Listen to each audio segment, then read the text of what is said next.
Hi guys, welcome back to my channel. Today I'm gonna go over every mortgage loan programs that allows you to buy a property either with a small down payment or no down payment at all. Okay, first you should know for any type of loans right now, any of those first-time home buyer programs that are available right now, you absolutely need 2 years of stable work history. So either the same line of work or the same employer for 2 years, and it needs to be reflected on your taxes. You also need low to good credit score, which I will disclose on every type of loan out there what minimum credit score is available for that loan. But we need 2 months of bank statements along with 1 month of pay stubs. If you are self-employed, we will just go off base of your taxes and a copy of your driver's license. That is usually how every loan works right now. There is a loan program that is based off of your bank statements for the past 24 months, but it requires 20% down payment. So let's jump into it right away. Okay, good old FHA loan program available across the US in every state, in every county. Now for Southern California, the requirement right now is 640 if you don't want to pay any penalties. And what I mean by that is if you have a credit score at 620 perhaps, it will cost you some points, which means your interest rate is going to be much higher on your loan, which mean your mortgage payment will be higher versus if you have a 640. Now for FHA, you can also do a 580 credit score, but you will need to come up with at least 20% down. Now FHA is a great loan. It allows you to have more debt to income ratio. So if you have credit cards, car loan, student loan, etc., if you have those type of debts, that specific loan allows you to have those debts. Of course, anytime you have debts and you're trying to get a mortgage loan, your monthly mortgage affordability gets reduced because of those debts, because the bank knows for a fact that you cannot put all your money towards the mortgage because you do have to pay other obligation. So the interesting part about the FHA loan, it does have some loan limits per county in Southern California. And what do those loan limits mean? I remember when I was first beginning in real estate, I did not know what it meant. So every county has a loan limit, which means is a purchase limit using the FHA loan. And I'm going to read it to you. So the FHA loan limit for LA and Orange County at this time of this recording were February 8, 2021. The loan limit are $822,000 for Los Angeles and Orange County. For Riverside and San Bernardino County, we are at $477,000, and that is for a single family residence. Now, did you know you can buy duplex, triplex, or fourplex using the FHA loan? Well, if you didn't know, I'm here to tell you. So in LA and Orange County, you can buy a fourplex up to $1.5 million using the FHA loan with 3.5% down. And in Orange and Riverside County, we are at $917,000 for a fourplex. Now San Diego, because I do know I have some subscribers and some followers, I got you as well. The FHA loan limit right now is at $753,000 for a single family residence.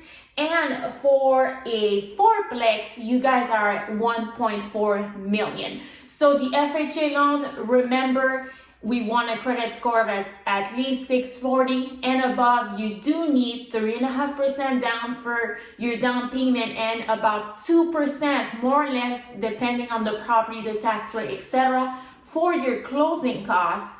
You also need to be living in the property for at least 2 years before you sell it. You can always sell it before, but you will get some tax penalties when it comes time to file your taxes. Okay, one of my favorite program out there. I have no shame in saying it. I'm a real estate agent with RE/MAX. I have been selling real estate since 2016, but I do adore this program.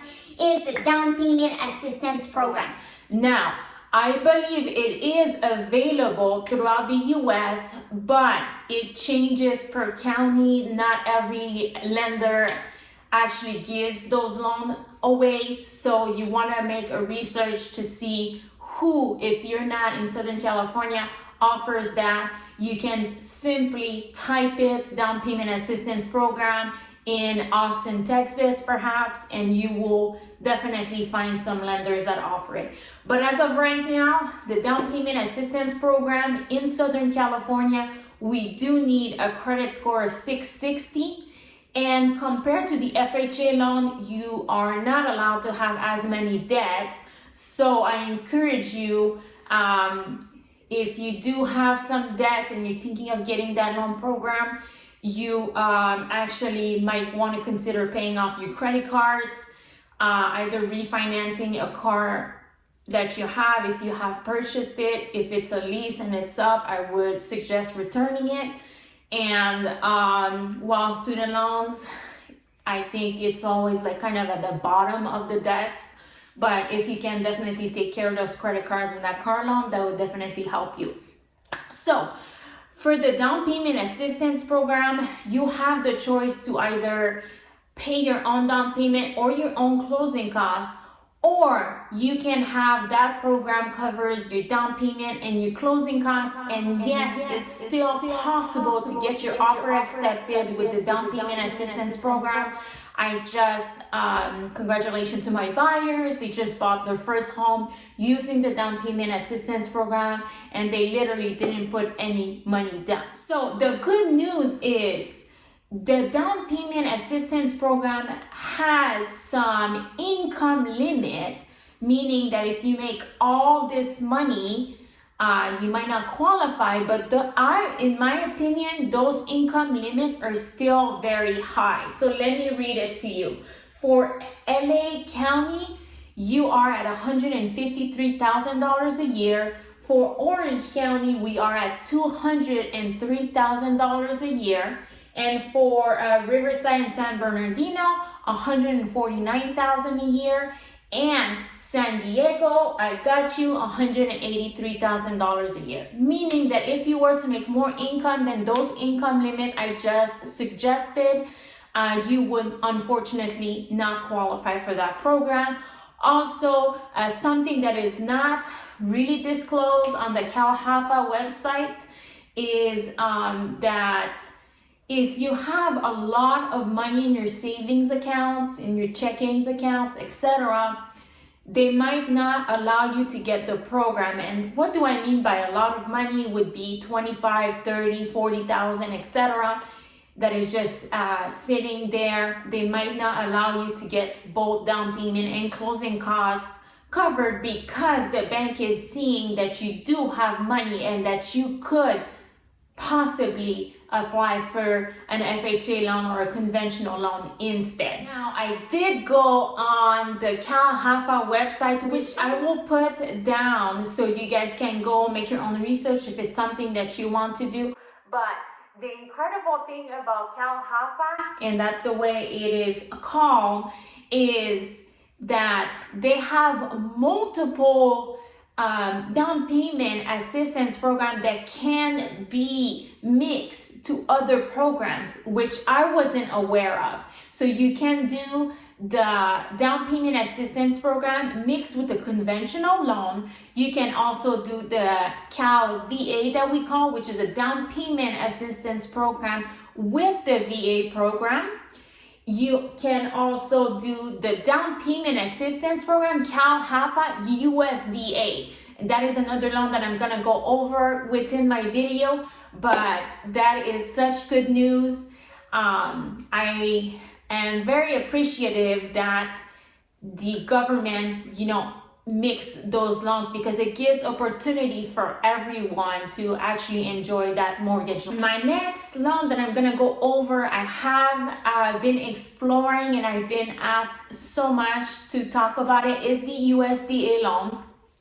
I believe USDA loan is an absolute great loan, but yes, you are allowed to not bring any down payment, but that program is for suburban areas. So you couldn't buy with the USDA loan in LA or even in the beach cities, right? So it needs to be suburban areas. So to the best of my knowledge, cities like Palmdale, like Antelope Valley, like Barstow, like Yucca Valley, Joshua Tree, those are some of the cities where you can apply that USDA loan.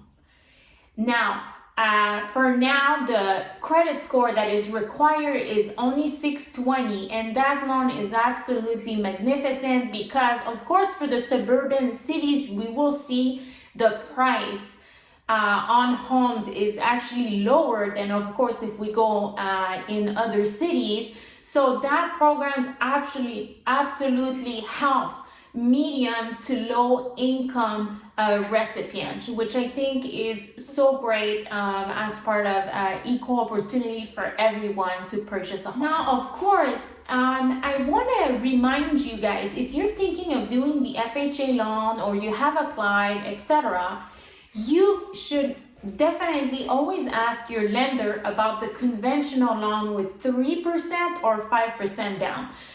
It's still a good mortgage loan, conventional, with such a small down payment. The advantage that you would have from going to FHA to conventional is that there's usually less PMI. Usually, like I was saying, the PMI is a private mortgage insurance that is always applied on every mortgage loan as soon as you put less than 20% down.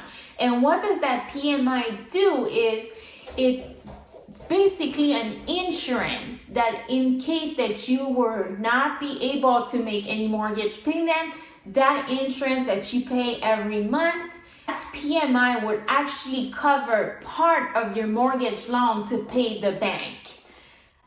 Now, there's no PMI when you buy with 20% down because the bank knows for a fact if you cannot pay your mortgage, you do have that portion of equity where you can sell the house and pay the bank back. So in case you didn't know, PMI, that's what it is. Okay. Last but not least, the incredible VA loan that we have. Yes, you don't have to put any money down on the VA loan, but you do have to cover your own closing costs. And the minimum requirement for the VA is 620 credit score. And of course, in order to purchase with the VA loan, we need that VA award letter that's certified that you are either serving or that you are a veteran. So that is it, guys. Just a reminder, the advantage that you have of using a first-time home buyer program is, of course, it allows you to still purchase a home even if you have debt, but it allows you to put a very small to no down payment on the house. And you are definitely not stuck with that loan or that payment through the life of the loan. Of course not. You can always refinance as soon as you have enough equity. And usually the soonest you can do is after your 6th payment on the property. You can refinance and lower your mortgage payment. And sometimes you can actually get out of that FHA loan, that down payment assistance program loan, and go to a conventional. It always depends on how much equity you have on the property and what was the interest rate that you got when you first purchased. So that is always your advantage. And a reminder, I am not a mortgage loan officer. I am a realtor, but I do serve clients that use all those types of loans, and I just felt like it was important to put that information out there. I feel like very little people actually do it, which I think is a shame. We should be out there educating more home buyers. Thank you so much for watching. As a reminder, please like and subscribe. Obviously, when you like, when you comment, when you subscribe, it just lets me know if you like the video or not. And I always love to interact with all of you guys. So thank you so much, and I'll see you on the next one.